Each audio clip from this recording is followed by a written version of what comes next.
relying on me for money, never lifting a finger for housework or childcare. My younger husband, Oliver, would go out with his friends every weekend. I mean, he's young. What can you do? That was my excuse until I found out that he was actually going on trips with his affair partner, not his friends. I'm gonna crash at my buddy's place in Chicago for a bit. He just moved there for work. Take care of the spring cleaning while I'm gone, will ya? That was the lie he told me before leaving for his scandalous trip. Furious, I decided to kick him out, belongings and all, while he was away. What happened to him next was something neither of us could have predicted. My name is Sophia, a 29-year-old housewife. We're a family of 3, Oliver, who's 3 years younger than me, and our 2-year-old daughter. I met Oliver at work. He was the new guy, and I became his mentor. He was charming, persistent even when corrected, and hardworking. And oh, was he good-looking. It seemed like people were always gathering around him, drawn to his idol-like beauty and outgoing personality. I was dedicated to my job and didn't even wear makeup. I'd never had a boyfriend, so I didn't think someone as attractive and well-liked as Oliver would ever be interested in me. Nonetheless, I started watching makeup tutorials, even got some fashion tips from stylish friends, and tried to become the kind of woman he'd find appealing. About 6 months after my transformation began, he noticed. You look really beautiful lately. Found someone special? I was speechless. He followed up with, Would you consider making me that special someone? Of course I said yes. We started dating and got married within a year. Marrying Oliver felt like a teenage dream, and I naively thought, he must be my soulmate. But reality proved otherwise. Even when we were dating, Oliver was a bit of a baby, always looking for affection. Whether it was holding hands, cuddling, or even paying the bill at restaurants, it always fell on me. I thought, why can't you do it yourself? But when he would plead, Please, Sophia, you're the only one I can ask, I would always give in. Maybe it was his good looks or his unique sweet charm that made me so accommodating. After we married, the responsibilities became more lopsided. Even though both of us worked, the household chores were all on me. The finances, about 70% from me and 30% from him. He spent what was left of his income after household expenses all on his hobbies, seemingly without saving a dime. I was mostly saving the remainder of my income, thinking of our future home and children. At first I thought, well, he lived with his parents and I lived alone, so it's understandable that we have different experience levels when it comes to chores. Besides, he earns less than I do, so it makes sense. And he's still young, probably not thinking about the future yet. But even when I got pregnant, Oliver's lifestyle didn't change. Doing household chores while pregnant was really tough. On top of the exhaustion from working during pregnancy, morning sickness hit me hard in the first trimester. In the third trimester, it was difficult even to bend over, and just standing was tiring. Yet Oliver never offered to help. Worse, when I hinted that I could use some help, he'd say, I'm so grateful for you, Sophia. I'm not good with housework, so I'm lucky to have married you. Undermining my will to ask for help. Maybe it was my fault for enabling him, but even after our daughter was born, Oliver didn't change. I quit my job after giving birth, and it was understood that I would handle both the baby care and household chores. Yet Oliver would still stay out late, hang out with friends, and go on trips as if he were single. Still, I forgave him everything because of the occasional kind words and the annual birthday trips he took me on. I guess when our daughter grows up, he'll realize the importance of family, I thought. I realized how naive I'd been when our daughter turned 2. I was attending a high school friend's wedding that day. I had wanted to leave our daughter with Oliver, but as usual, he had plans. So I left her with my mom. The wedding was in a chapel in Boston, and the reception was at a French restaurant that had several large private rooms. My foodie friend had chosen this venue long ago. The wedding went smoothly, but while transitioning to the reception, I saw him. He was walking arm in arm with a woman in a chic black dress, looking more than just friendly. I couldn't stand to be at the reception after that, and made an excuse about our daughter being sick to leave early. The image of them haunted me. Oliver had said he was going on a trip with an old college friend, but I suspected infidelity.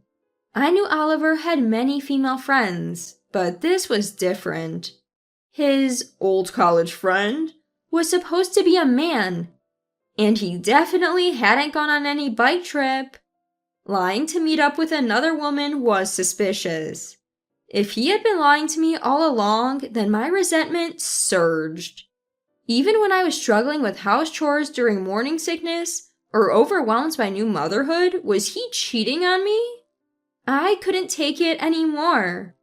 My love for him instantly cooled, and I resolved to expose his affair once and for all. I called my parents to keep my daughter for one more day.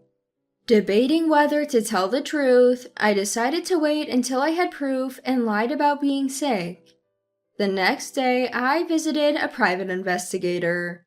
I handed over Oliver's photos, shared his workplace details, and his background. I need you to dig deep into his life, I requested. The private investigator advised, act normal around Oliver until I finish my investigation. Make sure he doesn't suspect anything. I didn't want to look at Oliver's face, so right after picking up my daughter, I retreated to our bedroom.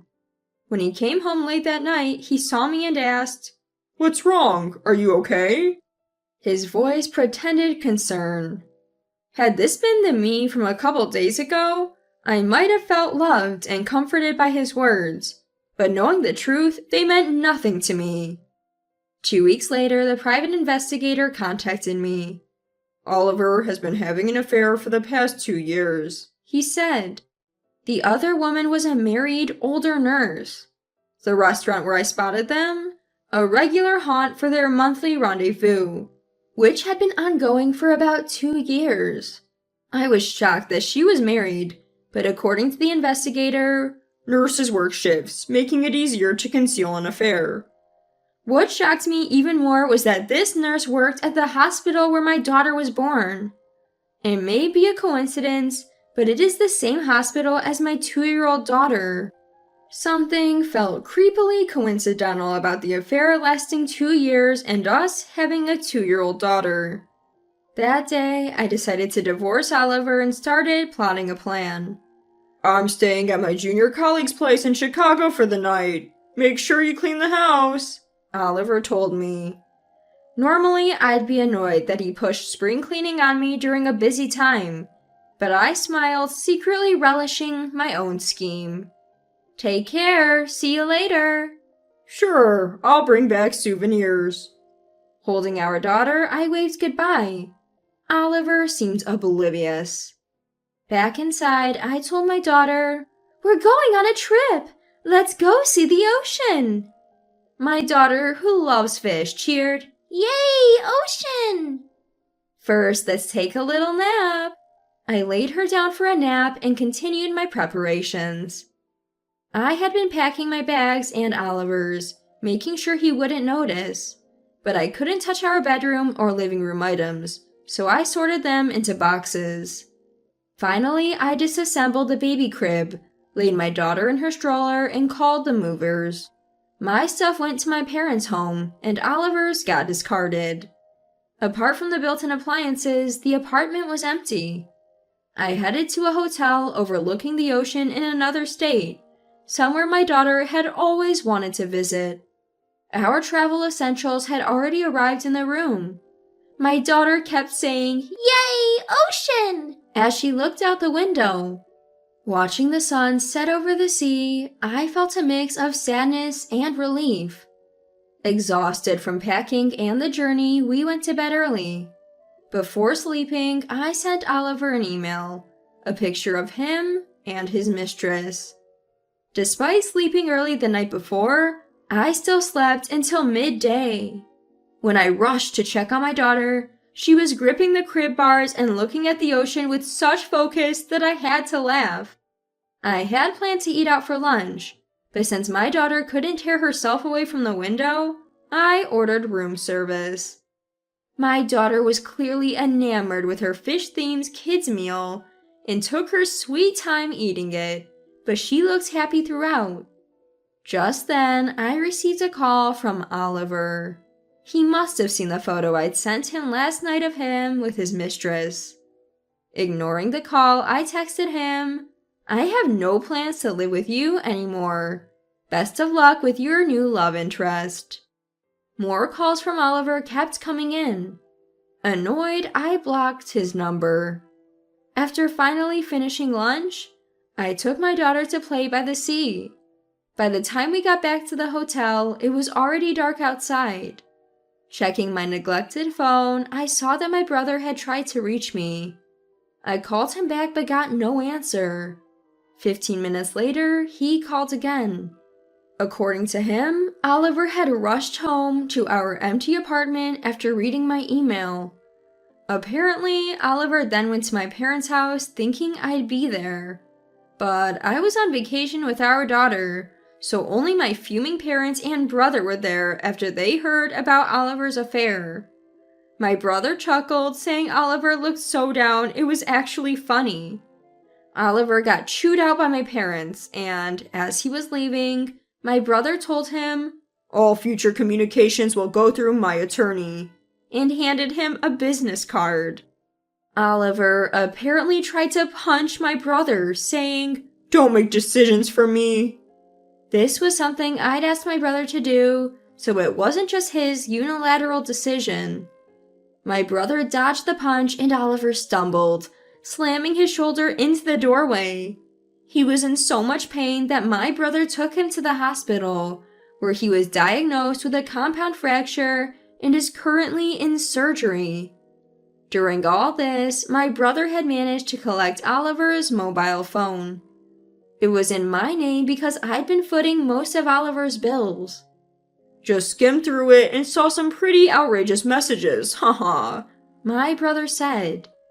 Apparently, there were messages from Oliver like, "We'll be apart for a while, but let's hang in there." "I only love you, so I won't have another affair. Do the same for me." The next morning, my daughter and I had a lot of fun at the beach. Tired out, I left her with my mother at my parents' home and went to see Oliver in the hospital. I didn't really want to see him, but his parents were visiting, and I felt this was the only chance to settle things. Upon arriving, Oliver's parents, who'd heard everything, looked at me apologetically but said nothing. As I walked into the hospital room, Oliver began blurting out, "Sophia, it's not what you think. It's like prostitution." He claimed that he was only helping the woman financially in exchange for her pretending to be his girlfriend. According to Oliver, there was no emotional involvement.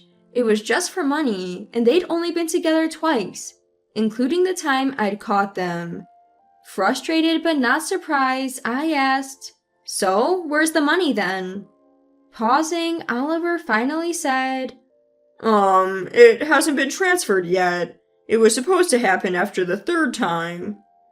His clearly false statement just left me in disbelief. I wasn't even angry anymore. I hurled the additional proof photos I'd brought just in case at him. Upon seeing the photos, mother-in-law broke down crying. Ignoring the distraught mother-in-law, I slammed the pre-filled divorce papers down in front of a stunned Oliver.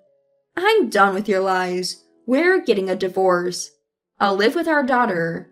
We'll sort out the details like child support and asset division through lawyers later," I said, exiting the hospital room.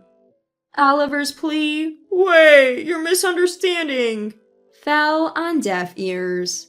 I felt incredibly relieved. When I returned to discuss my claims against Oliver, the attorney chuckled and told me he'd been assigned to represent Charlotte's, Oliver's affair partner's now ex-husband, which made for an awkward situation. To address the financial matters after the divorce, Oliver and I agreed on no division of assets but a one-time payment of $30,000. We also decided he'd pay $300 a month in child support for the next 16 years, until our daughter turns 18. If Oliver ever missed a payment, he'd have to pay the entire amount up front. My lawyer took care of the discussions, so I didn't have to see Oliver's face. A face I once loved, but now never wanted to see again. Oliver apparently said things like, "I want to get back together," and "I can't live without Sophia." According to my lawyer, not once did he mention our daughter in all of this. After the divorce, I found remote work I could do from my parents' home while raising our daughter. She started preschool and was making progress with her speech. She never really talks about Oliver, probably because she doesn't remember spending time with him. My lawyer informed me that Oliver had abruptly paid the full child support amount. Shocked, I learned from my lawyer that Oliver had lost his job after his affair was leaked to his company by Charlotte's husband. He started working in a nightclub and met a wealthy patron who agreed to take care of him, including paying off his child support debt. "Oliver connecting with other women is unacceptable," the patron had said. My lawyer chuckled as he told me how Oliver showed up dressed to the nines, handing over the full amount in cash. 5 years later, when my daughter was in 2nd grade, the police contacted me. Oliver had been arrested for theft and had named me as his emergency contact. At first, I wanted to decline, but the officer persuaded me, saying, "Maybe just talk to him once." Oliver looked frail when I saw him. His once handsome face was now haggard. Turns out the wealthy patron was married and chose to reconcile with her husband after their affair was discovered. I thought to myself, Oliver likes only people like that. She demanded Oliver pay back the compensation and support she had given him. Thrown out of his apartment, penniless, Oliver resorted to theft. "I need your help," he pleaded. "I'm sorry, Sophia is all I have left." But hearing his story, it all sounded like his own doing. I declined to act as his emergency contact and gave the police his parents' phone number before heading home. Apparently, his parents also refused to get involved, which means Oliver could face real jail time, even as a first-time offender. The police informed me, but my decision remained the same. I have no intentions of rekindling things with Oliver, nor do I want to drag myself into this mess. People have suggested that I should remarry now that my daughter is older, but I know better. The experience with Oliver taught me that I can't trust my own judgment when it comes to people. I won't jeopardize my precious daughter's well-being. Fortunately, she has grown into a good person, even without a father figure. Though she's a bit rebellious lately and doesn't want to hold my hand, that's okay. I cherish the life I have now, living with my daughter and my parents.